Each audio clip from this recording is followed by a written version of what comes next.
এখানে আইসো কে? অন্য দোকানে যাও। আমি কাইটা বেশি না। ইয়ে মানে তাহলে বুঝুম কেমনে যে ভিতরে কাঁচা না পাকা?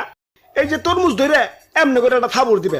যদি ড্যাপ কয় তাহলে পাকা হইতেও পারে না হইতে পারে, আর যদি থাবড় দেওয়ার পর টাস কয় তাইলেও পাকা হইতেও পারে না হইতে পারে। ধরু মিয়া, কি তরমুজ দিচ্ছেন? বাড়ি না একটা দেই তরমুজ কম, লালা লাউ বেশি দেখা যাইতেছে। মিশামিশি গ্যারান্টি দিচ্ছেন মিয়া। দেন বাবা, পাল্টিয়ে দেন। পাল্টিয়ে দিতাম, কিন্তু তুমি তো কাইটা রিজেক্ট বানিয়ে ফেলাইছো। এখন তো পাল্টিয়ে দেন যাবো না। আর গ্যারান্টি তো ঠিকই দিছি, একবার তরমুজ কিনবে তো আরেকবার আইবে, আরেকবার তো ঠিকই আইছো। কি ভাই, আরেকবার আইছে না? হা হা হা, ভাগ্য ভালো না, আমার হ্যাঁ জারি দিতেছে। ভাগ্য। ওই তুমি কোনে যাও? না ভাই, আমি তরমুজ নিব না ভাই। তরমুজ নিবি না তাহলে দাম কইলি কে? দে টাকা দে।